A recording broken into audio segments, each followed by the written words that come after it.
Today's guest, Mike Audi of mytiki.com. Let's hear it. Boom! There he is, everybody. There it is. Oh, thank you, Val, for those cheers. Very appreciated.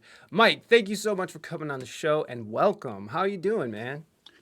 I'm doing all right. How are you? It's quite the intro. You know what? I tried to rush through it, so it probably sounded like a maniac, just blurting stuff at the screen. So, thank you for sitting through that and watching me sweat. I appreciate that.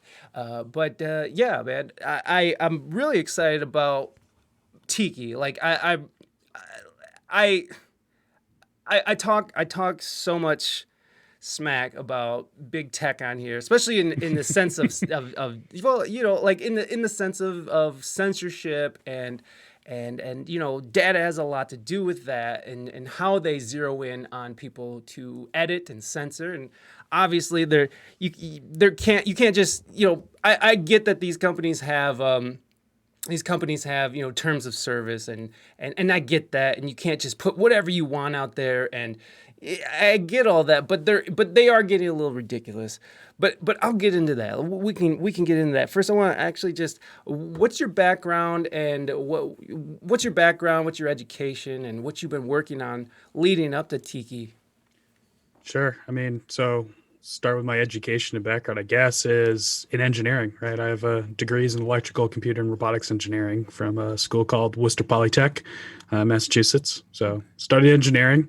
Um, and the whole goal was always to build things. And I spent about a decade building things with data specifically. So that's really my background is how to collect data, how to use data, how to build things with data, ideally in ways that benefit users. That's really where my passion is.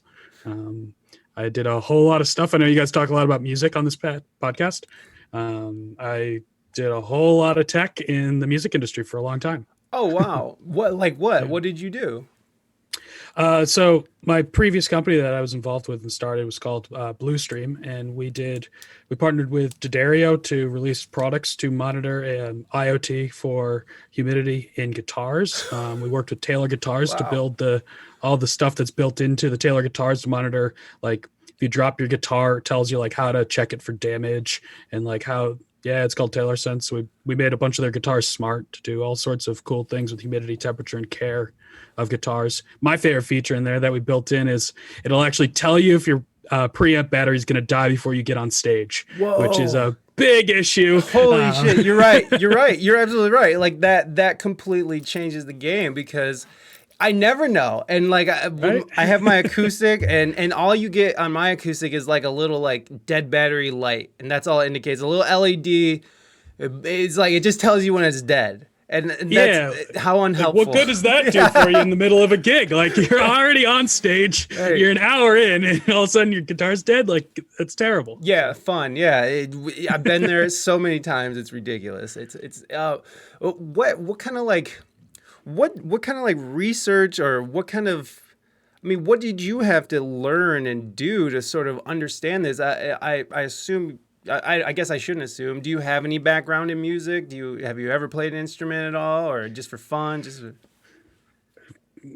no, I mean, I play a little guitar, but Yeah, nothing that is particularly talented. right. I But mean, no, my background is in data and building things for data. And, a friend of mine who is a musician approached me about a real problem that his Taylor guitar cracked. And he was like, hey, man, like my guitar cracked from humidity. Like, one, I didn't know that could happen. Two, like, like, what do we do to stop this? right, So, he's just kind of a wild card kind of guy. So he just straight up emailed Bob Taylor and was like, hey, man, like, what's the deal? And like, that just turned into years of my life getting sucked into like, how do you build products to warn people in advance of damage? So that was just a use case of collecting a lot of data about a lot of guitars in real time as people use them. so then, how much do you have to go in and what's up, Northbound? Thanks for joining us. How much do you have to? How much do you actually have to go in and learn about an instrument. And when you approach something like that, I mean, like I know that there's data, and I know that you know how to Yeah. engineer and analyze and stuff. But like, did you have to actually like pick a guitar up? Did you have to take it apart? I mean, did you have to do anything like that to sort of get an idea? Oh yeah, I mean, I even went there and watched them make guitars by hand. Oh wow, you went to Like, San yeah, Diego and yeah, we that's went to El Cajon. I uh, spent a lot of time out there oh as we were nice. working on the project. But yeah, like that was, yeah, you have to like to be able to do something beneficial from data. Data is just bits and bytes. Like you have to understand what it means, why it is the way it is, and what are you trying to protect against or predict. So yeah, like I had to understand how guitars are made, what the different glues that they use, the different woods expand and contract differently, how it's assembled, how they use different types of bracing on the inside of the guitar, which changes how it cracks and where it can crack and warp, right? All those kinds of things down to like how much sawdust is inside a guitar. And if you have too much sawdust, will it get like inside the humidity sensor and screw it up, right? Like, like weird things you never would have thought of all the way to the typical things like I had to learn the basics of how to play a guitar, right? Like Yeah. just like how does somebody pick this up and hold it and use it? Yeah, yeah, yeah. That's intense, man. That's intense, especially if you come from a background that has nothing to do with that. But I suppose as an engineer, this is what you kind of have to do on a lot of the projects. I mean, you might not know how to, might not know if you get hired onto a project, you might not know how a bolt, like every aspect of a bolt. But if you're gonna go create the next bolt that whatever, you have to kind of go in and understand that, and you might not know anything about bolts, but yeah, adaptability. Thank you, Val. Yeah, adaptability is huge in that. So it's Yeah. that it's so far beyond me. But I'm really curious. How did you guys figure out how to censor? And I guess if it's way out of over our heads with it, I guess we don't have to go this deep. But like, what did you guys ultimately find out on how to censor that stuff? And like, Yeah, I mean, we just built sensors inside the guitar, right? Like okay, it seems so simple, right? right, Like right. Oh, the just put a easiest way sensor was in we it. just like you want to know what the temperature of your guitar is, I would just put a temperature sensor inside your guitar. Okay, Like okay, yeah. that's it. We went real simple with it, right? Like we Hmm. made wireless sensors, put them inside guitars, built them into the preamp circuitry so you could monitor things, like voltage and whatnot. And yeah, and then we just started wiring them up to the internet and monitoring and seeing what happened. And over time, we built, prediction models on humidity, temperature, impact. So it does things like you drop it, it'll tell you like the G forces that they hit the guitar, all sorts of real cool things like that. Yeah. Wow, wow. And then when do you have to have like do you like consult with like a team of experts and stuff? Like, I mean, do you or is it just you're just Yeah. going and yeah, you do. No, yeah. Yeah. Like that's like step one is call Okay. somebody who knows what they're talking about. Yeah, Bob Taylor. Yeah, we're gonna call Right. Bob. Like we're gonna call the guy who makes the guitars. Yes, yes. Okay, Yeah. that Yeah, makes. yeah, that's exactly what we do, right? Like I know how sensors work, I know how data works, I know how to build products, I know how to build technology, but I didn't know anything about guitars, and that applies to most things in the world, right? Like when you're building a solution, call somebody who knows the answer, right? And Yeah. ask them. And Yeah. that's the fastest way to figure it out.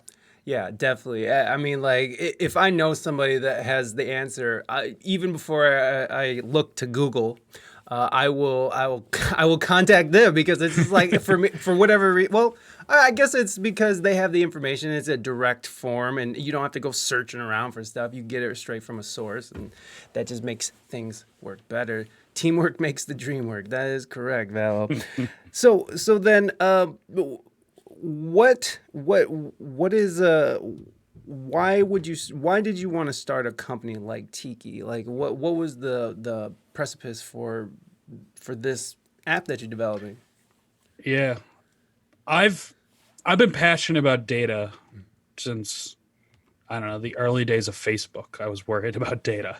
But Like you for were about a worried about decade. it? Like you were Yeah. because you saw the potential and you saw I mean, I guess from an engineer standpoint, you see it at the ground level and you see what it Yeah, it's on the internet specifically, but even more and more as technology has become very pervasive in our life. We are our data. Like the data is just a representation of you. It is basically your digital identity. So it's I think you can think of the amalgamation of all of your data is just a digital form of yourself. And companies are using that, governments are using that, everybody's using that except for you to predict what you're going to do, manipulate you, exploit you, make money. They're using it for good reasons and bad reasons. And, you know, most people just don't even think about it, right? Like none of us think about it. It's some weird, vague, amorphous blob of information. But that information is you. It's like, imagine if your driver's license was a everything you've ever done throughout all of your life, all on one piece of paper, and then you just gave it to everybody you came across with, right? Like that's what we're talking about on the internet. Like, Right. And you're just like, whoopsies, this got exploited. Like, of course it did. Yeah. It seems like it got exploited very quickly too. I mean, because like in the beginning days of a company like Facebook, they didn't really even know what they had, right? Like they didn't even understand until they sort of got into it. Or am I missing that way off? I mean, when you're building things with data, the general thesis, at least the previous thesis up until recently, is, or at least what I'm trying to change, is you just collect data and then you see what the data says and then you make decisions against it, right? So Facebook knew that if they had everybody's preferences around what they like, didn't like, who they talk to, who they interact with, it would be worth something to somebody eventually, right? They didn't have to know exactly what it was going to mean or why or how. It's a lot easier to figure out those things once you've got the data, right? Like until you have data, it's hard to know what the purpose of it's going to be. Yeah, I can see that. So they started out very early on, just like, hey, we're going to collect all this data. I see. So they were just collecting, and then it sort of just dawned on them, or I mean, because the money they started to make was off of the selling of the data. I mean, did they the idea? I guess we're because from my understanding, I thought that they really didn't know what they had. They were just, like you're saying, they were just collecting data, but then it was like sell this data. When did that aspect come into it? Because that's when things sort of changed, or has it always been? You know what? I don't know why I'm asking you like the history of Facebook. Like, it's like when did Mark Zuckerberg decide to start stealing everybody's shit and selling it? Okay. The answer is right away. Right. Like, okay. The short answer is just immediately. That was always kind of the plan. Okay. Right. Okay. If they're an advertiser, right? Like they're like a billboard company, right? Think of Facebook like they have billboards, but those billboards are on your phone, and each billboard is specific to you based on what you've done before and what you're most likely to do next. Yeah. And so, if you have a lot of data about people, you know how to optimize those billboards. That's like the real 10-second summary of Facebook's business model, right? They use data to optimize what ad to show to who and when to get them to click the most things. And that's how they get paid.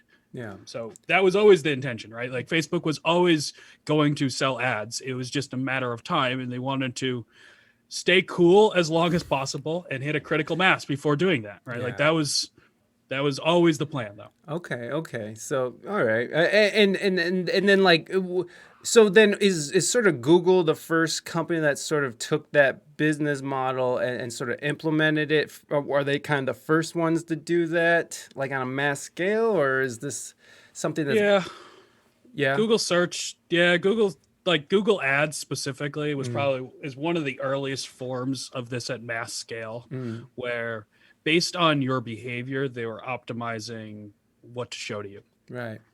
And it's gotten so pervasive at Google that depending on what they know about you depends on what they give you as an answer to your question. Yeah. Right. It's not even just like, hey, like, here's the answer. It's like, no. Here's the answer we think you want, which is a totally crazy way to think about search. It is. It really is. And what's really weird now is that they're limiting what you can see and limiting the information and limiting what people can and cannot see. And it's like, it's really interesting when you Google something that's like, maybe a very politically driven or very hot topic culturally. You Google something in Google, and then you Google it, and then you search it in another app, like maybe like DuckDuckGo, and you see the drastic change in what they're delivering and the information that they're delivering. And that's a very weird thing. It's very weird. But please.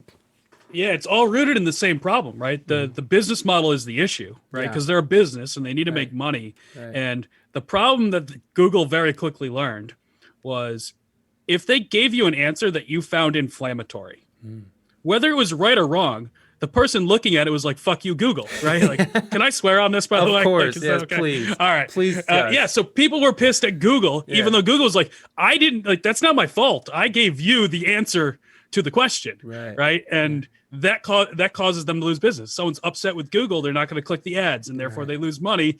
And like, here we do, like, we just fall into this trap where they view it as critical to their business to make sure the people are most happy who are using it. And that's not always in line with the truth, right? Right. In fact, Right. it's very out of alignment with the truth most Right. often. So Right. that it just starts to set a very dangerous precedent where it's not about being accurate. It's about keeping people coming back more often. Right. Then Facebook found it actually works also in the opposite.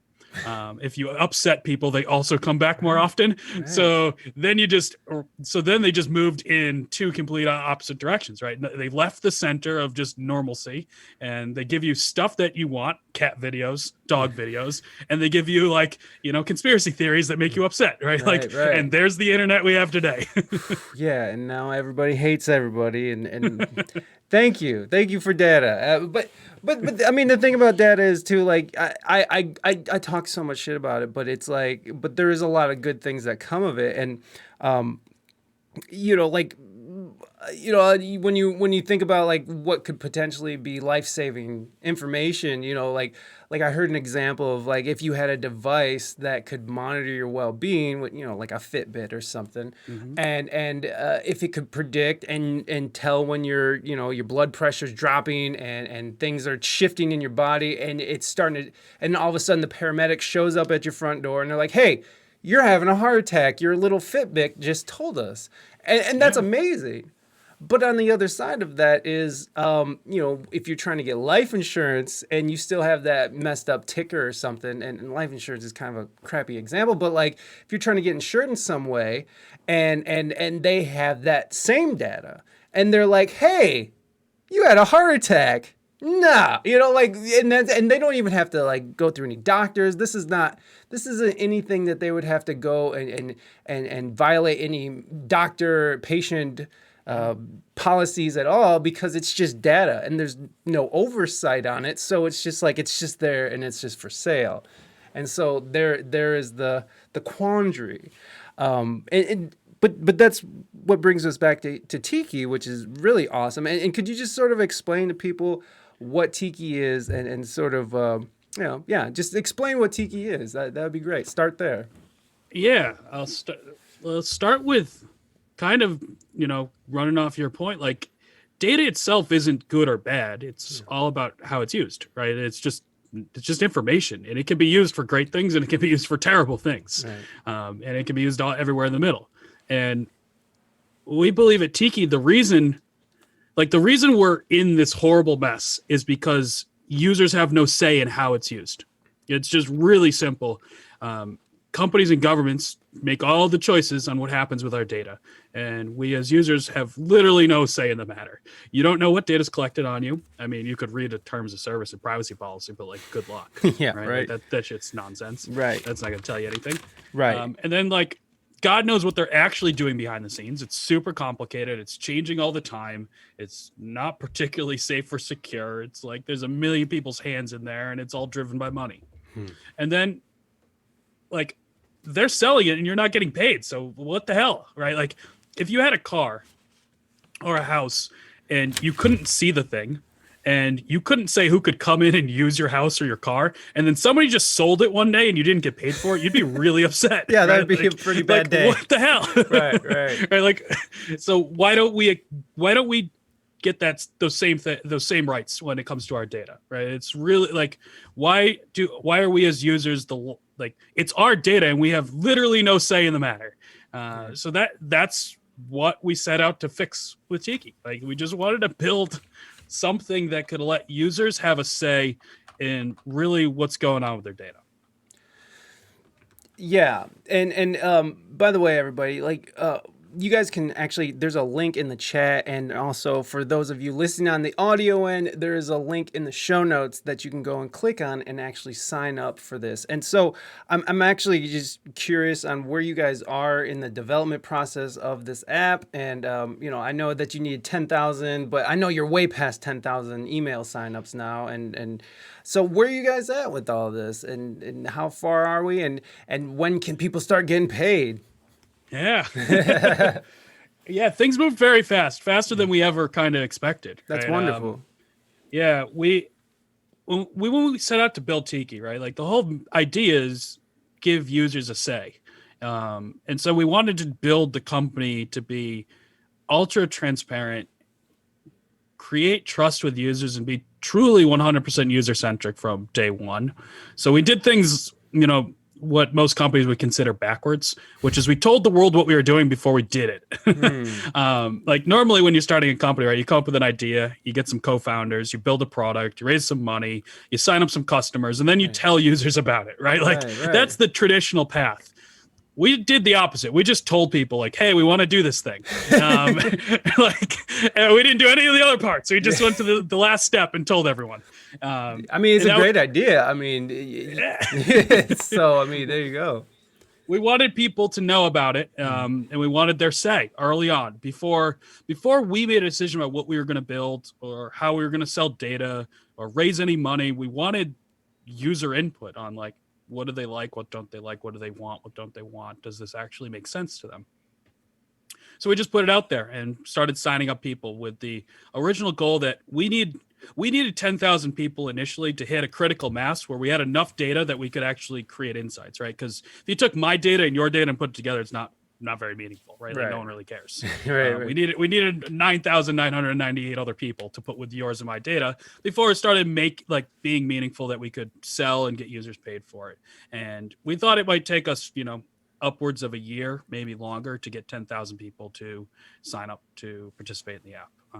I mean, I've launched a lot of apps in my career, and I've launched apps with major like multi-billion-dollar brands, and it takes a long time to get get even 10,000 people to install your app. Just like we all got a lot of apps, it's hard to get someone to care about your app, and it just kind of caught on a bit like wildfire, right? Like we signed up 10,000 people in under 2 months.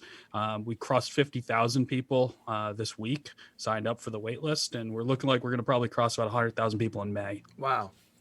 So that's very exciting. Growth is just shooting off the charts. That's wonderful. It's really awesome, which has opened the doors for a lot of things we can do, right? Like originally when we were going to, it was just going to be 10,000 people. I was just going to personally program the whole thing, right? Like that was just like, whatever, like it could take a few months. It's fine. Right. Like I'll make it all myself. But now we have so many people. It's like, you can't tell 100,000 people they got to wait 3 months, right? Like it's just too many people to try and explain to them like, hey, I'm one guy. I need some sleep sometimes. So, we got to hire some more engineers. So I'm going to try and raise some money coming up. We're going to raise a bunch of money in May, hire more engineers. So the key to that is, right, like everybody listening, please sign up. The more people that sign up, the bigger our growth, the more money we can raise, the faster I can get everybody the product, right? Yeah. Like the more people involved, the more all of our data is worth, the more we can all get paid, the more control we get, right? Like the bigger we get, the faster we get, the more we can do for the users. So really we're just trying to get as many people to pay attention and care about us as possible. And then turn that into a little bit of investment so we can hire a team of engineers so we can get what is an amazing roadmap my co-founder Anna has put together. Just like we've got so many amazing features that we're just trying to get out as fast as possible. But sadly, I can barely type fast enough. Well, I mean, it's interesting that things are moving so fast for you. Are you feeling overwhelmed? I mean, like just that growth, and like you just said that you've launched apps in the past and for big brands and stuff. So, I mean, is this sort of an overwhelming experience for you to sort of see the growth kind of happen this quickly, or is it just motivating you to push harder? It's energizing. I Yeah. mean, I want to go faster. I think Yeah. I don't think we're going fast enough, right? Like Yeah. that's what I keep telling the team every day. We got to go faster. Go, go, go. So no, I think it's awesome. Like the, you very rarely in life, like at least what I found is most of the time as an engineer, you're the person out front leading and try to drag along markets and brands and companies and people, and you're trying to convince everyone why what you're doing is important. It's like you're pulling the whole world along. It's very rare that you get to work on something where the whole world is like, go faster. Like everybody's like, how do we get this? How do we use it? They're pushing me to go faster every day. So it's really exciting. So then what, so then how are you, so I'm curious on how you guys, do you guys have a something in place that isn't going to like, because you guys are growing bigger and you're getting, and it's going pretty fast for you guys. You know, at the beginning, Google had the "don't do evil" thing, and so like I'm curious. You know, not to say that you're about to blow up and be evil or anything, but like, do you have things in place that sort of that stop you guys from being able to sort of look at personal data and look and view this personal data and you know, is there I'm sorry, I don't have the words, I'm not an engineer, so I know exactly thank what you're you. asking. Please, Yeah, it's thank you. it's it was it is super critical, and it was one of the most important things to us to immediately set out the foundation, because once you like, you have to get the foundation right, because when you have 200, 500, 1,000 employees, you're Google, you have tens of thousands of employees, right? Like you can't just operate on a like, we're all going to do the right thing, right? Like somebody somewhere is going to do something shady, Right. whether it be to save their job or to make some money or get a bigger commission or whatever, right? Like any number of things. One of the first pressures you learn very quickly is when you take money from investors, it all comes with strings, right? Like, you know, number one being they want more money back. Yeah. So it's all fun and games to be like, yeah, we're building all this for the users, but if you take a bunch of investment and you're not generating revenue back from the investors, they're going to be like, you know, all right, guys, how are we doing this to make more money? Like, Right. so it all comes with strings. So you have to lay the foundation really, really early and really strong. So we did a few things. 100% of our code is open source. Oh wow. Yeah, we've open sourced everything we do, and we've actually taken that transparency to a whole nother level. Our company, where we publish blogs and articles on literally everything: who we're raising money from, how we're raising money. I published our investor briefs, like investor decks. We published our roadmap. I published our architecture for how we design code, and the code itself. It's all open source, so you know it comes out of a belief that in a trustless world, don't hide anything, right? So at the very least, you can always see what we're doing. Like there's no secret anything. All of our code is out there, so you could always check and be like, hey, you're doing something that you shouldn't be doing. And as I understand, you guys are operating on a blockchain, right? And so that also has ledgers that are you're able to go back and check as well. Yeah, blockchain is a big piece of what we're doing. So to give users true auditability, right? Every transaction, anytime somebody accesses your data, right, using Tiki, it's all logged on a blockchain. And so that way you can see what's happened to your data over time. And you can stop access, you can revoke access, all of the really cool things that come with having, you know, truly an audit trail. Yeah. But I'm sorry, I kind of jumped in there. But like, sort of, what are the things that you, besides the transparency and putting out open source, is there anything else that you sort of are is sort of a protection against people and their privacy from you guys even? Yeah. From us. That's like, if you can protect people from us, then you can protect people from everybody else, right? Like that's the idea. And so we took a crazy approach where we just don't have any of your data, right? Like it comes from an old engineering philosophy of like, if you don't think you've been hacked, you've been hacked. Right. So we just took the approach of we don't have your data, right? Like we like the whole thing is designed so none of your personal data ever goes into our cloud. We don't even have your email address, right? Like it's all just like the only thing we have is like we have anonymous information around who you want to sell into what. Everything else is either end-to-end encrypted on a blockchain and sharded across your phones, or it's literally stored on your phone itself. So all of your personal data we keep on your phone at all times, right? Like we don't take it off your phone. It's encrypted and on your phone. And we actually, in the engineering world, they call, when you run an algorithm on something, it's called a model generally. And so normally what happens is we use Facebook or we use Google, and they take all our data and they sell all our data to a broker, and the broker sells all of your data to a bunch of other companies, right? Okay. And those companies run algorithms on them to predict your behavior. Well, with Tiki, we do the opposite. We run those algorithms on your phone and send the resulting insight out to the world. Okay. So that way, when a company wants to know something about the users, they don't know you in specific, and they don't have access to your information. They just have access to a resulting anonymous insight. So everything we do is built to keep all of your identity on your phone, in your pocket, and not in our cloud. So that way it's truly safe, right? Like it's temporary, it's encrypted, and it's only there on your phone.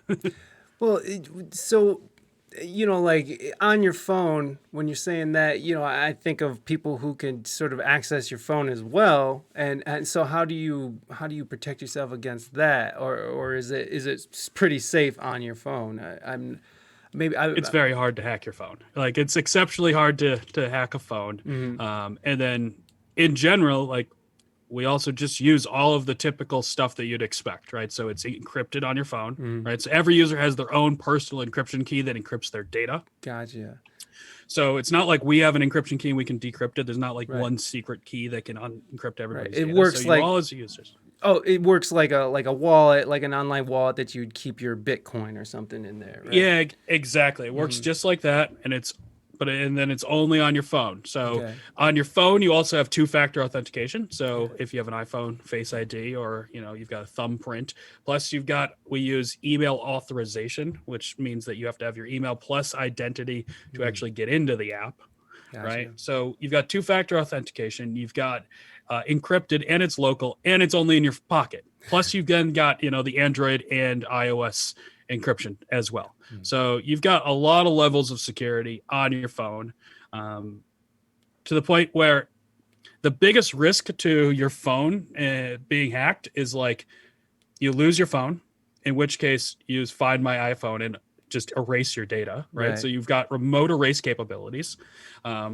Or the people who usually get into your phone is like your girlfriend, right? Like, so like, and I can't help you there. Like, right, that's on you, homie. That's a whole other problem that you got to deal with. So, right, yeah.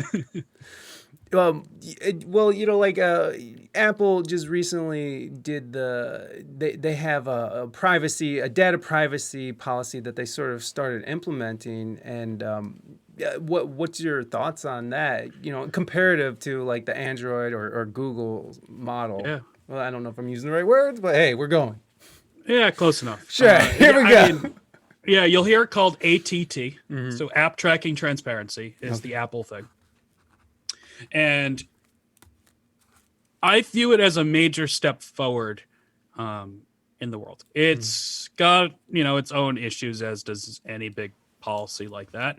Number one being it's nearly impossible to enforce from a technical standpoint, right? Like, Apple has a view into what happens in your app and on the phone, but once the data is sent to somebody's cloud, what are you going to do? Like, you can't really stop it. I mean, and all the big companies are already working around it, right? Like, there was a big article published around like P&G spending like $100 million a year doing weird tracking testing in China, like to try and get around, figure out how to get around this. Snapchat publicly was like, hey, we figured out how to do this and get around it, right? Like, so people are just going to get around it, right? Like, that's one of the problems is if you just shut off data and not provide some alternative method like Tiki,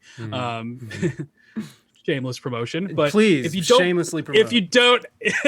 if you don't provide a way that still gives businesses the data they need, they're just going to figure out ways to get around it, right? So you really need a solution that both maintains user privacy and still gives them the data they need. Otherwise, like the first thing they're going to do is just figure out a way around it. Right.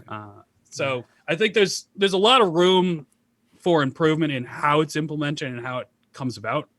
But it does one truly amazing thing.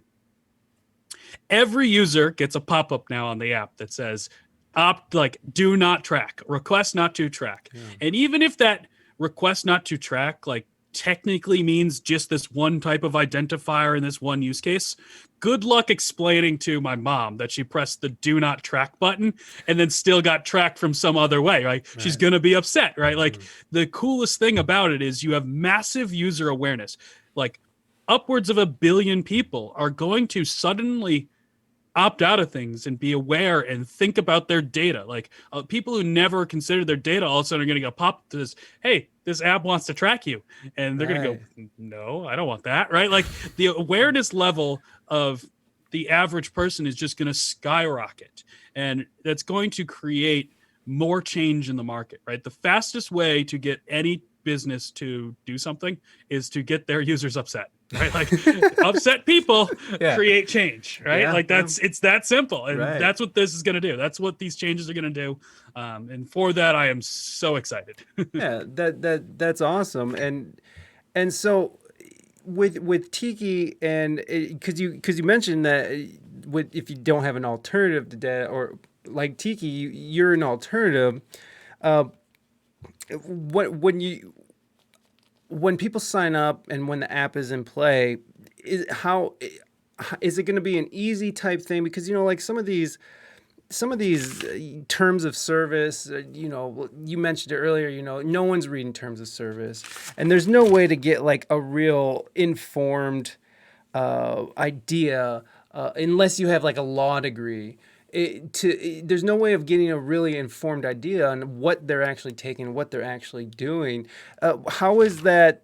Is your app going to have a terms of service like that? How are you going to be able to simplify it for people so they understand exactly what's going on?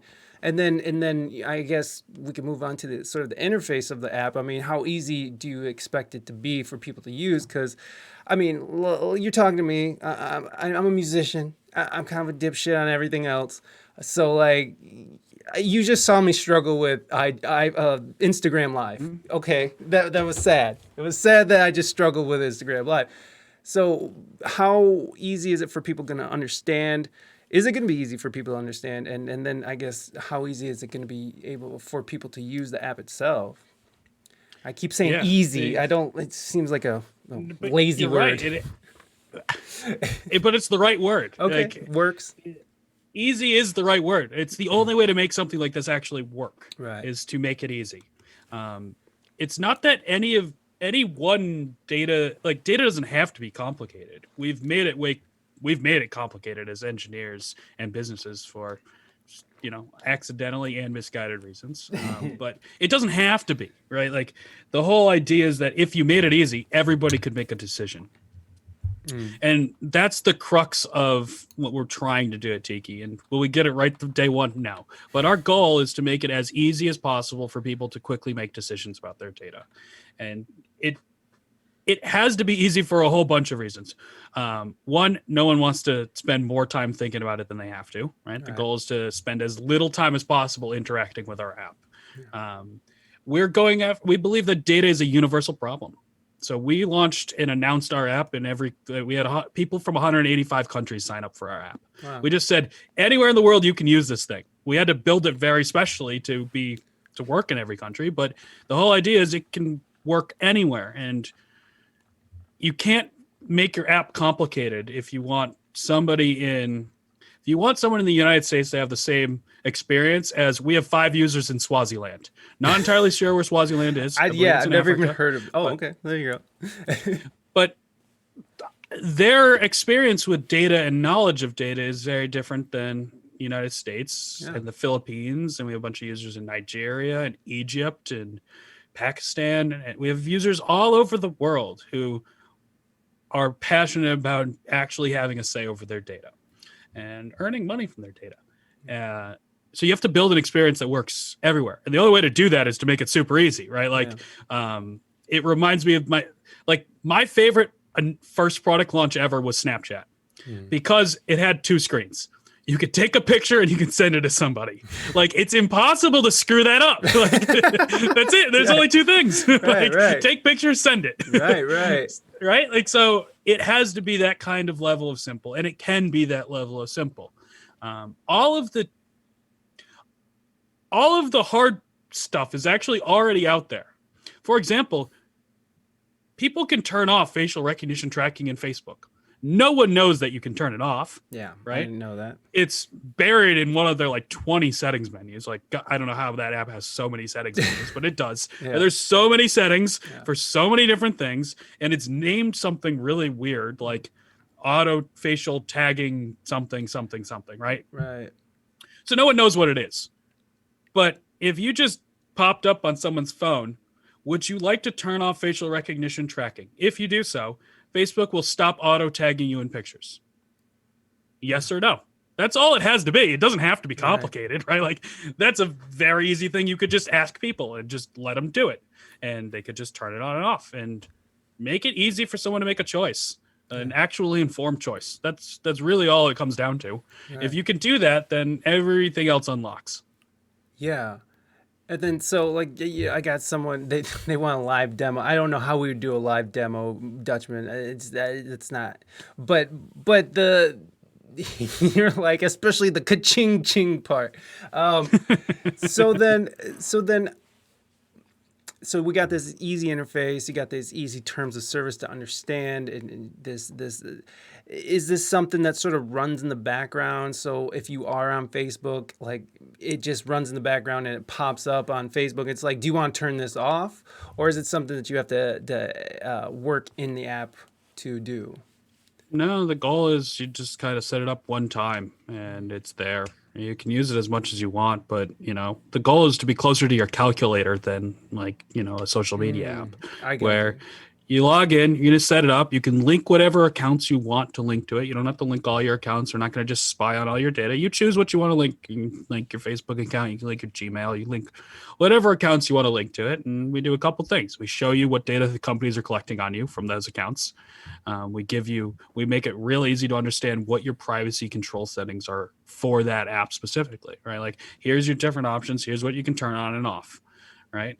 And then we say, you can sell, this is how much that data is worth, and if you'd like to sell it, here's the options on how you can sell it and to who.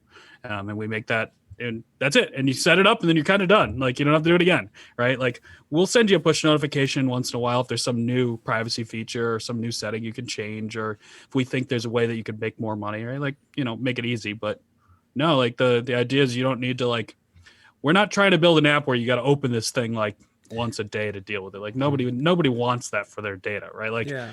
if I could, I'd make it so you didn't even have to install the app, right? Like, if I could figure out how to do that, I'd do that. Well, I mean, it would be interesting to be able to work that out where it just it's just encoded into the phones and the devices you buy. I mean, but hey, the sky's the limit, right? Right. We had a question from the chat, and I think this is a pretty legit and straightforward question. Is what's in it for you, and so how do you guys make money? And Sure. and then he also asked, is there a service fee or cost to use the app? Yeah, no cost to users, right? Like, this is just, we believe everybody on the internet deserves this basic right, like inalienable right to control, see, and monetize your data, right? Like, just very basic rights. So we just believe that's a universal, just everybody should have that. So we're never going to charge for those features. We may eventually someday add some cool subscription features. I don't know. Who knows, right? But honestly, like the plan is to make it free, give everybody those basic rights. We make money when you sell data. So if somebody sells data via Tiki to a business, we charge that business a transaction fee. We don't take money out of your pocket as the user. We pass 100% of the revenue back to you. We charge an additional transaction fee, just like, a Visa, right? Like, so when you swipe your credit card at a store or whatever, Visa charges the store like around 3% for processing that transaction. So the business gets the revenue, and then they pay a transaction fee on top of it. Same basic idea here, right? Like, so if you sell your data to a business, let's say you sell it for $100, We'll charge the business a 10% transaction fee. So the business pays us $10, you get $100. Gotcha. So, yeah. So in these beginning and Matt appreciates the straightforward answer, but once you're once the app is up, and by the way, is the app up, is the beta up? I signed up for it a while ago, but I'm Yeah. not sure how it We're very slowly allowing more and more people to install the beta. So we're doing we're doing things quite differently. And because our team is small, we have so many people, right? I can't just give all 50,000 people the app, first of all, Right. because, by the way, I can't accept that many Discord DMs. Like, my DMs are already full of people like, hey, fix this bug. Can you add this feature, right? So we're very slowly letting more and more people into it as the team grows, right? Like, because right now, I just get all of those requests, and I'm going a little crazy. We got about 1,000 people using it, and we're slowly adding more and more people. Okay. So as we get further and further along, more and more people will be able to install it as the app gets more and more mature, right? Like right now, it's got a ton of bugs. So I don't want to give it to 50,000 people who all are going to have bugs and all DM me, right? Like as we fix a bunch of bugs in it, more and more people will get it, and it'll become more and more robust. We're also doing what's a little different than a typical release program. It's called an incremental software release, where we try and every week add a new feature or fix another major bug. So every week the app gets a little better, right? So right now there's only really 2 features in the app, right? You can sign up and actually you can create an anonymous account with full cryptography, registered on our blockchain, all of the security set up, and you get a referral code that you can recommend to friends. That's the first 2 features we built. The next feature that we're trying to get out next week would be add Gmail integration, so you can actually see what data Google's collecting on you via your email, which is a treasure trove of information, by the way. Like, email is notoriously not secure and full of God knows how much data, right? Like, it's so much data is in your email. So that's where we're starting, but that's the first one that'll roll out. And we're just going to start building knowledge graphs on that data and allowing users to start monetizing it. So, over the next couple months, more and more people will get it as more and more features roll out. And so that's why it's important for people to sort of get in on the ground level right now and sign up, so you can be one of those people who gets, first dibs on this and monetize and start making money. And I mean, like, even beyond, like, for me, I love Tiki beyond the monetization, because it's just, like, I've always wondered, like, it's like ever since I've even become aware of big data and all that sweeping term, but it's like, I was like, how in the hell do you even protect yourself against this shit? How do you even go out into the, like, how do you protect yourself against it? So I really, really dig that, and that's why, I mean, like, I'm sincerely excited about this. So then, what do you guys seeing as the app starts to roll out and stuff? What do you see people? How much money do you see people making in the first days of the app as people start getting it? And then how far do you think it can go? And Tammy, thank you so much for that host. I appreciate it. Yeah, I think so. We're aiming to get people about $10 a month on average out of the gate. So it will depend on how much data you want to, like. You can use Tiki to become truly anonymous on the internet, right, and not share any data, and so you would get paid $0 for it, right? Like, or you can make money, right? Like, so if you average it all out, somewhere around $10 a month to start with. Our goal is to drive it upwards of $100 a month within about a year or so. Your data is worth a surprising amount, but it's worth very little to each buyer, right? So the trick isn't that, like, no company's going to pay me $100 for my data, especially if they have like 1 million customers, right? Like, they don't have $100 million to buy data, right? Like, that's not how that works, right? But companies will pay $1 for your data, or 50 cents, and there's 30 million small businesses in the United States. So it's a matter of, like, can you make data available to businesses in the right form that they can put it to use at very large scale? So, we're talking lots and lots of pennies eventually equals hundreds of dollars a month, which equals thousands of dollars a year, right? So the trick is really, like, can we make it so that way lots of users are available to lots of businesses? just stock data, just I don't stock market data. I don't know. I don't know. Yeah, maybe. So then, do you ever see it growing beyond $100 a month as it gets bigger, or is it something? Is that just sort of your baseline, what you're going with right now in the beginning days here? That's where I think we can get to with the current world and how it uses data. Okay. Um, Ultimately, it will go way past there, right? Like every year that we've been using the internet as a society, the value of user data has gone up. So the value has gone up, the availability of it has gone up as businesses use it for more and more things, right? My favorite example is like probably 75 to 90% of all of the use cases businesses have for data is to advertise today. But if you were to look at it, a company's P&L, they spend on average 2 to 3% of their budget on advertising. So if you could make data useful for customer support, for product development, for operations, for finances, for all the other pieces of it, right? Like companies will value it more and use more of it, right? Yeah. So we're very early in terms of data, right? Like very small number of companies use it for a lot of things, and they only use it for really a tiny percentage of those things. Mm. So as we move forward, companies are going to use more and more data. There's, by the way, no way to stop that from happening. So that's why we as users need to like have a say in it, right? Like Right. you can't say it's not going to happen. So we better get a say in how it's happening. And so as that happens, your data is just going to increase in value dramatically, like very dramatically, very quickly. Yeah, I mean, I can definitely. I mean, it's just it's getting crazy. It is definitely getting crazy out there with what's being taken with the.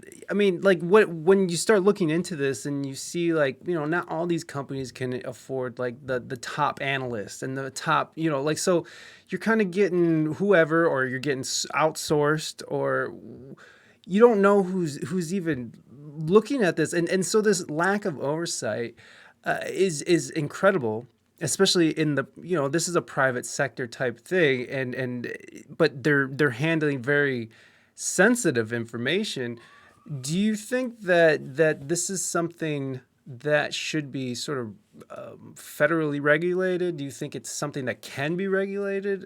Do you think that the government should step in and sort of mitigate in some way, especially when we're talking about sensitive data and God knows who is looking at it? Like, what's your thoughts on that? So let's start with the government is trying to, right? Mm. Like it's not that they're not trying to. There's let me answer it like this: the government does not have your best interest in mind. So right, like it's that simple, right? Like if you think the government's got your best interest in mind, you're crazy. So Right. it's not like yes, they're going to try and regulate things. Mm. Will they successfully? I have very little faith in that, just given how fast technology moves. Right. Right, like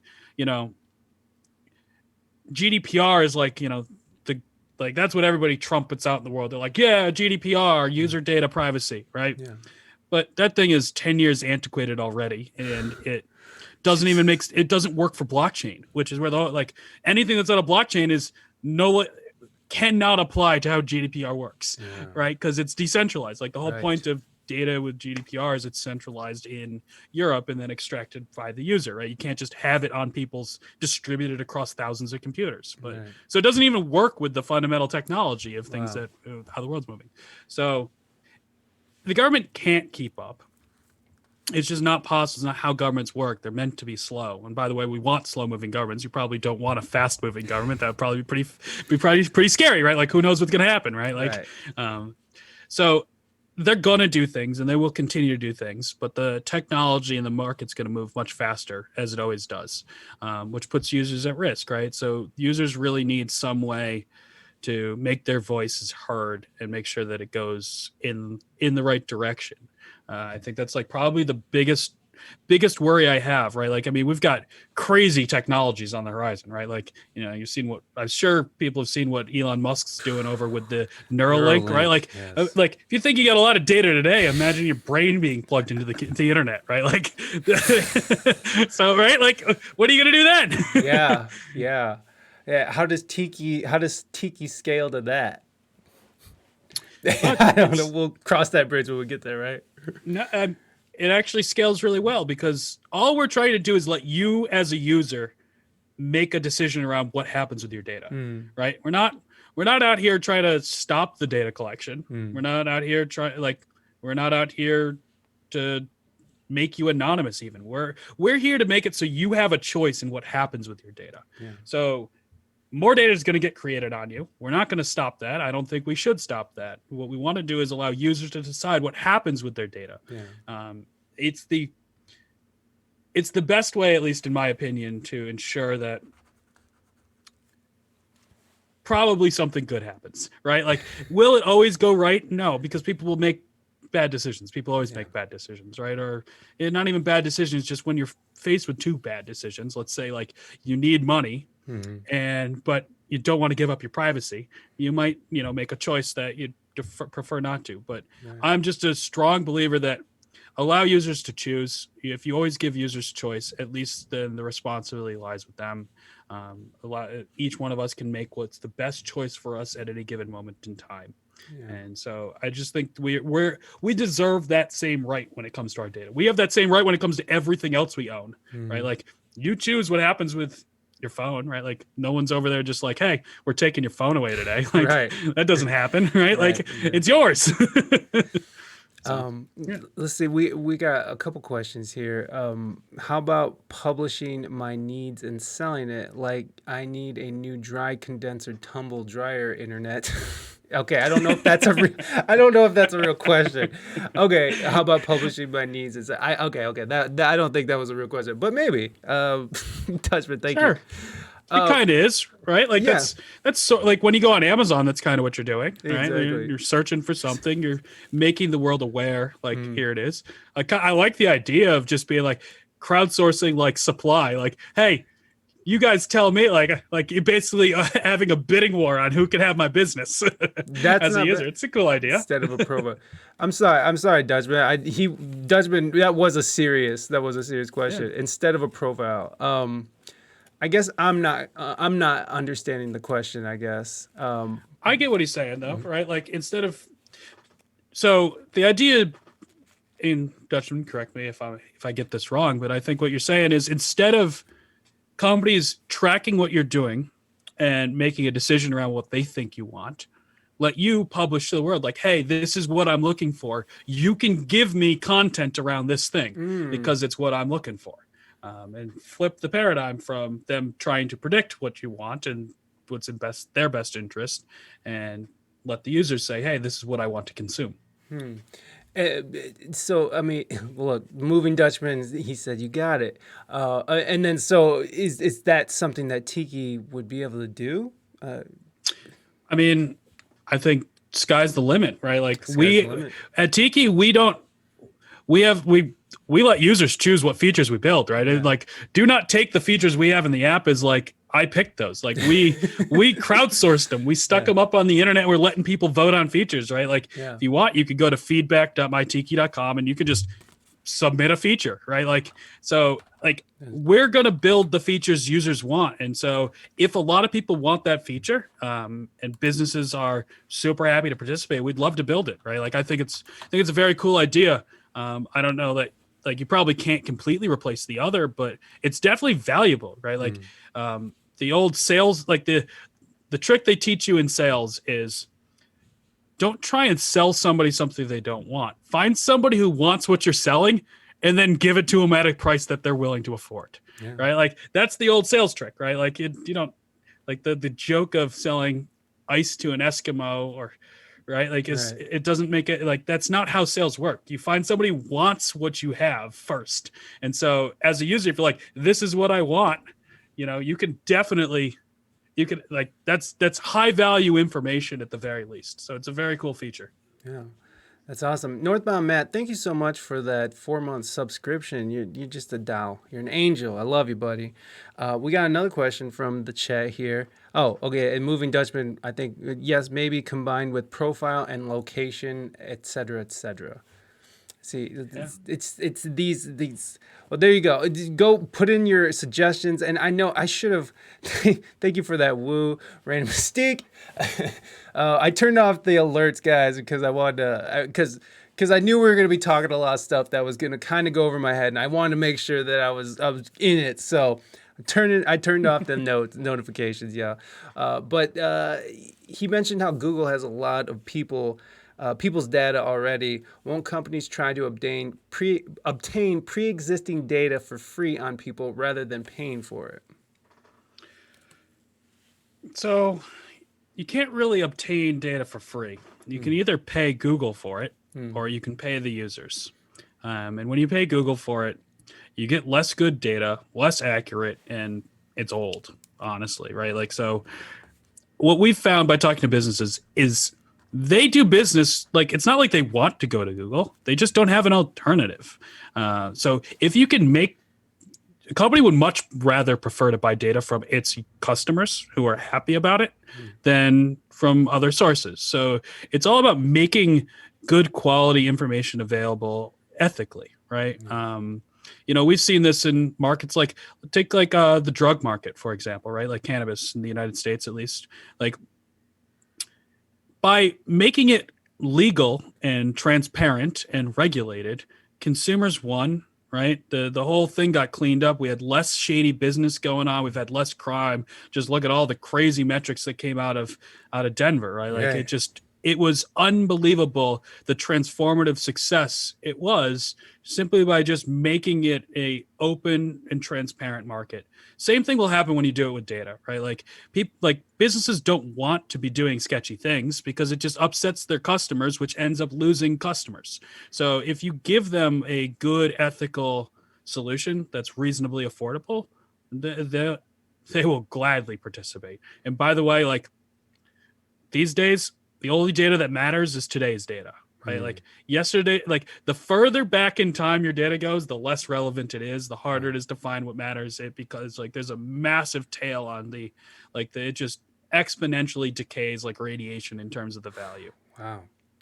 I mean, it's crazy. So like in is that kind of what was happening with Cambridge Analytics? Because I looked into it, and especially when it was going on and with the election and all, were they was Cambridge Analytics sort of accessing people's data without I don't know necessarily paying for it, or but there was what was the shadiness involved in the Cambridge Analytics scandal with Facebook?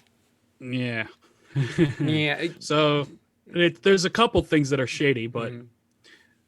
we'll start with how it was more or less intended to go down, which Mhm. is they purchased access to data from Facebook, right? Like Okay. that's like like really short answer. Like Facebook granted them access to users' data without the users knowing about it per se, um, which is why users got super upset when Cambridge Analytica did shady things with that data, right? Right. Like, so Facebook effectively sold it to Cambridge Analytica, right? And they sold it. Like, it's not like you and me could just call Facebook and get access to data. So it's not Right. like, right? Like, Cambridge Analytica was paying for Okay. that right, as well as they were exploiting a bunch of other known workarounds and issues with Facebook's system.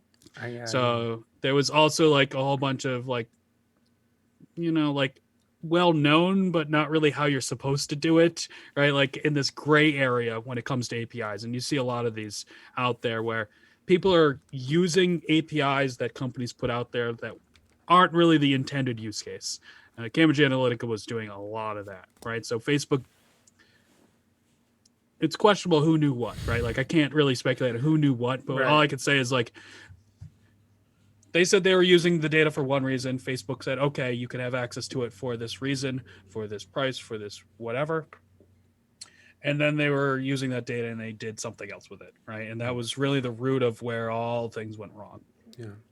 And for people that don't know the story about Cambridge Analytica, what went wrong? If you could just briefly put it out there. the ginormous leak of everyone's information. Yeah. That one there that which are it was 500 million people or something, Yeah, right? yeah, it was insane leak, man. It was nuts. I remember that when it came out, and was that the when they called Zuckerberg up and like they were in Congress and like the congressmen were getting him mixed up with like Jack Dorsey and they didn't even know like. I mean, that's another Oh, problem too with government and trying to get on top of this is that you have all these. Oh, yes, you missed the salad galley, epilid.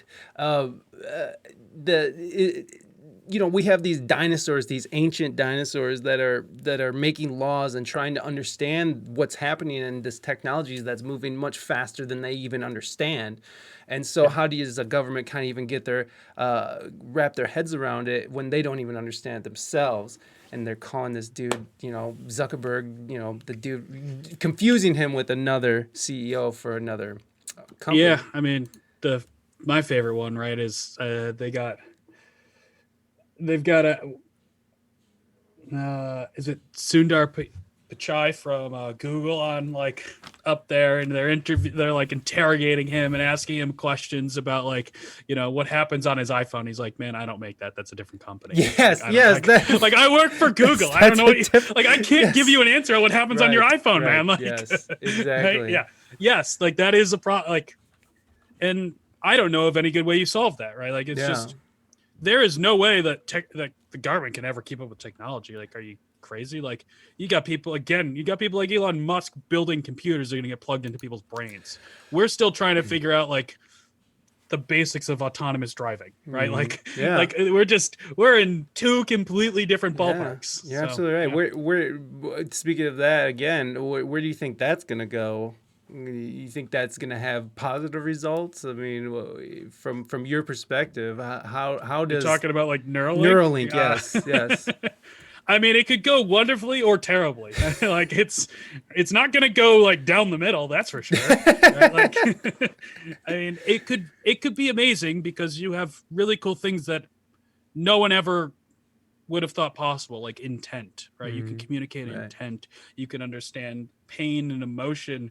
You can communicate, like, I mean, if you think we talk communicate now quickly, I mean, you could talk about you can communicate instantaneously anywhere in the world. It's change everything. It could cure, theoretically, it could cure all sorts of neurological disorders, it could cure emotional disorder, it could cure like so many things. It Right. could also just like, we could all just become I don't know, a weird AI sentient thing that destroys the human race. Like it could go horribly. So I like it could easily go horribly too. Do you are you one of those? What side are you on with AI? Are you one of those like because I think Elon Musk thinks that AI is going to take over or something. But you know, like there's an argument. It's like where's AI going? Which side of the argument are on? Do you think that's going to be something that we can control forever and sort of you know keep on a leash, or do you think it's something that is going to overtake us eventually? And do you see Skynet evolving? I mean, it's certainly possible it could evolve. I Right. mean, our job is to make sure it doesn't happen that way. Like I just think it's a foolish thinking to be like, we're not going to do this, right? So it's foolish to be like, no, we're just going to stop working on it. Like, Right. we make laws about like cloning people. You know who's still cloning people? We crazy people all over the world are still trying to clone humans. Like, Right. it's not like just because you made some law that says don't do it doesn't mean people aren't going to do it. So if you think we're going to stop AI, like general AI from being developed, it's not no chance. Like it will be developed. Right. So it's a matter of building a system in which we don't destroy ourselves by doing it, right? Right. We need to build a paradigm where we can succeed with it, not where we're trying to control it, because you're not going to be able to control it. You're not. It's going to be like another living thing. It would be like if we had another race of people who are smarter than us living on the planet. It's not that you couldn't coexist, but if you try and enslave it, like Right. shit's gonna go really badly. Like Yeah. it's gonna go terribly. Yeah. So, Yeah. I think we just have to be very conscious that that's what we're creating. We're creating something that is going to be able to think differently than humans. not whether it's better or worse, but different. And we're going to need to be able to coexist with it because it's going to get created either way. Yeah. Do you see like a sort of a symbiosis? I mean, like, do you see like sort of a coming together type of thing, like a biological Yeah, I thing? mean, it's possible. Certainly possible. I mean, one of the things I'm most excited about is genetic engineering and Mm. where that's all going to go. The ability to really change the building blocks of life. Like you can create things that were never even possible to create, and where that's going to go and how that's going to change us as humans. I don't know. Like, I'm certainly not smart enough to figure that out, right? Like that's a like we're gonna have to see. We just got to be careful. I think like you got to go in eyes wide open, just like we're doing these things that are going to change humans for fundamentally for the next million years. We're gonna change how human life exists, and so we better be like a little careful on how we do that. Right, right. You know, you know, you talking about growth and stuff with Tiki and stuff like, and are you technically stepping on toes with Tiki? Are you stepping on the big data toes? Because my thought is, I guess, where I'm going with this is is is this something that could get big enough to where these other companies would not want you to exist, like Google and or Facebook, these huge monolith I don't know if that's the right word, but these huge companies, that Yeah, is Tiki a threat? I think it could be. I mean, I don't like. I We're not trying to build a threat. Like Right, the difference is but it's about they're going to view it perception. as a threat Yes, versus it actually being a threat. What we're trying to do is just give users a say. I'm not saying right, don't use Facebook, right? right. Like Facebook's going to view that as a threat, but that doesn't mean it is a threat, right? Like you should be able to use Facebook and still have privacy and still have say over how they use your data. Like all of those things should wonderfully coexist in the world. Like there's no reason that you can't have the cool features of Instagram and not be completely exploited. Right? There's a world in which that Right, totally works. right. So I don't view it as a threat. Some people certainly will. Um, I'm not honestly all that worried about it. Um, my favorite example is Roku, right? Like a Mm. bunch of us use Roku. It's built now into TVs and everywhere, right? Yeah. Like early on, HBO got in a pissing match with Roku, and they're like, "We're not putting HBO on your Rokus because we want to do it straight to our users. We don't want your experience." And Roku was like, cool, whatever. Yeah. Like we just make a really great interface that's awesome for users. Like we focus on the users, we do right by the users. HBO will come around when they come around. And Mm. now every time anybody watches anything on HBO through Roku, Roku gets paid. Like it's just like if you build something that users love, Mm. the rest of it will slowly click into place, even if people are upset for a little while. Yeah. These the big things that are weird right now that weird me out a lot, and just coming from just my simple thought process is the ability of these devices that are listening. And like, did you hear about the Kayla doll? Did you ever hear about the Kayla doll? That it was this doll that was in Europe. Maybe Dutchman's heard of it, but it was this doll that was collecting data. It was a doll for children, but it was collecting data that you hooked up. It was an interactive sort of little Mm. doll thing, and they found out that it was collecting all this crazy data, and they ended up banning it in a lot of places in the EU.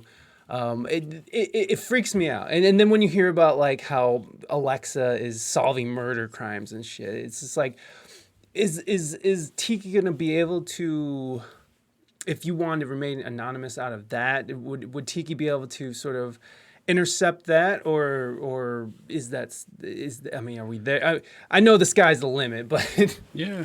I mean, I think one day maybe. Mhm. Everything comes with trade-offs, right? Yeah. Like really the basic belief and where we're really trying to start is we just want people to be informed. So Yeah. it's very hard to stop Amazon from doing weird things with your data. So True that. instead, what I can do is I can be like, look, here's what they're collecting. Here's what they're known to do. Yeah. Here's what they typically do with your data. You can use Alexa if you want. Just be aware of the risks of using it, right? Mhm. And then if you do want to use it, I'll help you get paid for it. We'll help you mitigate as much privacy and control as you can with it. We could do things in the future, maybe by running like local VPN servers and things like that to try and encrypt and proxy your data.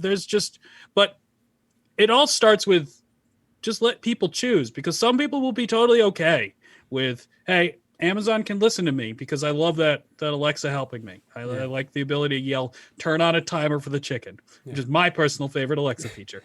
So, right, like, but you should be informed that what you're doing has consequences, right? Like, the biggest problem is that no one, like, they just bear it in some terms of service and no one knows what the consequences are. Right. And it's like it's the biggest inequality out there on the internet, is that companies know what they're doing with your data, and you as a user have no idea. They buried in the terms of service.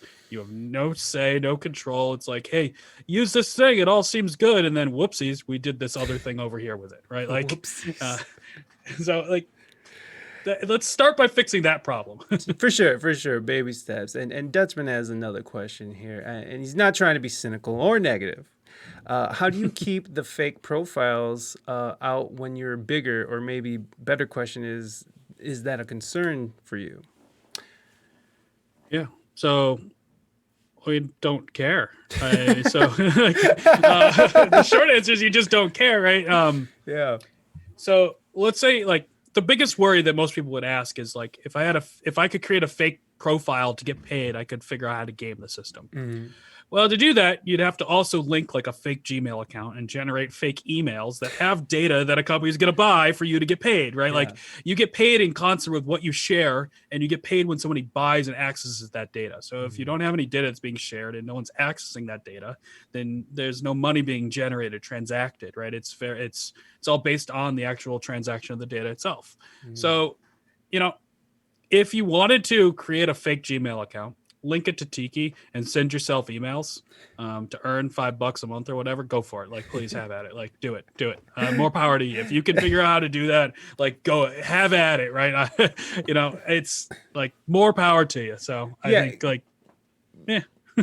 Yeah, because I guess it's like it's not really money that's coming out of your pocket, right? Because you're just selling data and you're making money off of the data that's being sold anyway. Yeah. So it's just... And it would be so hard to fake that stuff. And, it's just, you would have to constantly be creating new data for fake accounts to be linked to it. And then, if I would argue, if you're creating fake, like, new data for fake accounts, that data is real data. Like, it's actually meaning of something. So it's like, it's not really fake anymore. It actually, like, it's telling somebody something about some behaviors. Right. Yeah. No, man. It's just it's really interesting.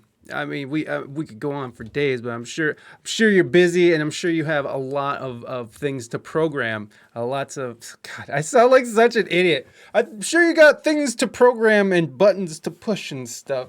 Just as we're wrapping up here, what's can you give us sort of like just your last pitch here and pitch, God, just your last overview of Tiki and how you want it to go forward. Yeah. Look, we as users deserve a say in what happens to our data. And our data is becoming more and more meaningful every day. If we don't stand up and take a stance against this now, it may honestly be too late. Your data is worth a ton of money. You should at least get paid for it. But honestly, we all just really deserve a say in what happens with our data. So we're just asking people, come and join, sign up at mytiki.com. We don't take any of your information. We'll never steal your data. It's all open. It's all transparent. It's open source. It's in front. You can DM me on Discord to ask me as many questions as you want. We're just honestly trying to build something here that is for users, by users, and it just is a way for users to get a say. We've never had a say before, and it's honestly it's way too late. We should have had a say from day one in what happens with our data. It's the most valuable thing on the internet is your data. It represents who you are. Wow, that's deep. mytiki.com. And of course, I put the link in the chat and mytiki.com/good English. Go there, sign up, get involved.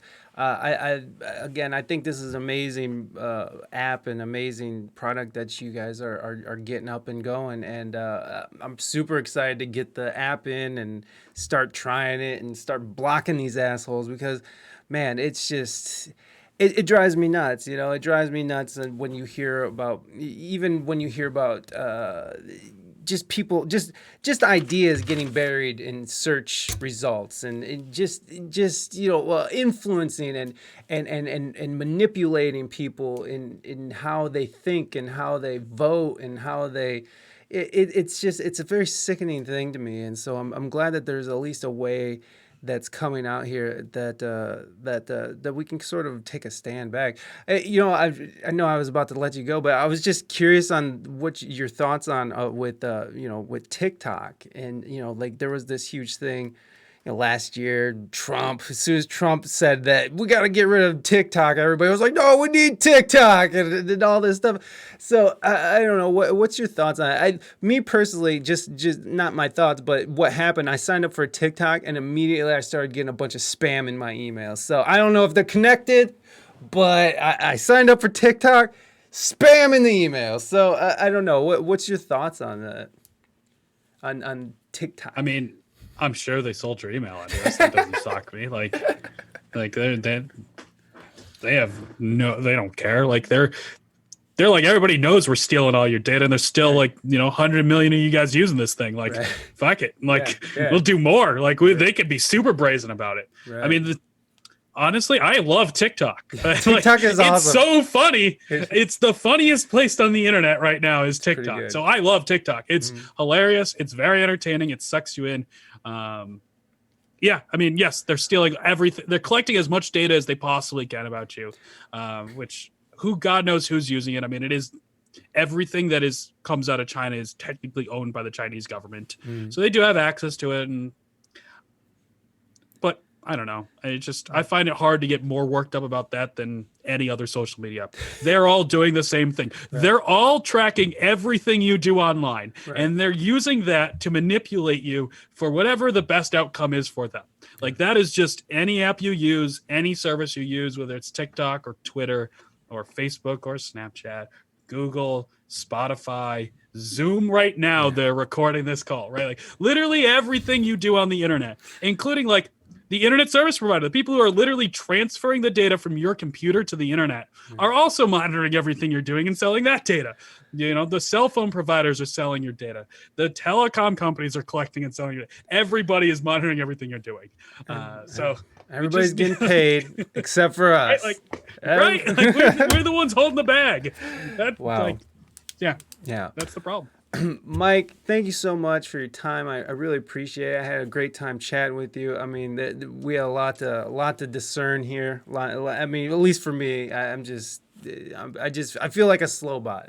Just with all this, I just feel like I'm a middle-aged man who's aging out and who soon is going to be yelling, "Get off my lawn" to the kids. So I'm glad that we were able to connect and try to bring me up to speed on some of this. Feels monitored, man. Oh, yeah. Feels monitored, man. Gotcha. All right, Mike. Thank you so much. And everyone, again, go to mytiki.com/good English. Sign up. And if you're listening on the audio end, it's in the show notes. Just go click on it, and it'll take you right to where you need to be. And thank you so much again, man. You have a good rest of your day. This was a blast. Hey, man. Me too. I had a great time. Peace. All right. There it was, everybody. Thank you for those claps, Moving Dutchman. Thank you guys for hanging out today. Thank you for everyone who came over. What's going on with my background? Why is it gonna stop on me? A nice interview. Oh, thank you, Valo. I appreciate that. Everybody, go check out Valo Infinity as well. I'll give a little shouty here. Shouty, fouty. Reina Mystique is gonna be on Valo's podcast next Thursday, following Reina Mystique's stream. And I'm just gonna go ahead and do this. Oh yeah. I love this shirt, by the way. This has become my favorite shirt. This is my favorite shirt now. So, all right. So, I think we're gonna raid Wooby. Any other suggestions, or are we gonna raid Wooby? I mean, here, hold on. I'm gonna take off my sweatshirt so I can just be a floating head and be ridiculous. Why not? 1,000,000 channel times. There we go. Here we go. Look at this. Mighty, thank you so much for that. I appreciate that. Let me get you done here. Thank you for everyone who came to the Salad Galley stream and watched the VOD or whatever. I appreciate it. I appreciate you guys for even contributing to the show and your time, your channel points. I really appreciate it. We had a great time earlier. I am exhausted, yo. Look at those uncolored italics. I know, isn't that so stupid? I can't believe they took the me away. What's that? So rude. I want to represent me as a color, not me as an italic. So we're going over to Wooby 1 since there is no other suggestions, and we're going to go say hi to Woobs. So thanks again, guys. We'll be back on Monday at, I don't even know. Oh, Monday at 1 p.m. with Aaron Shea live. Come and party with us. We're gonna be tearing it up and rip roaring and doing it big.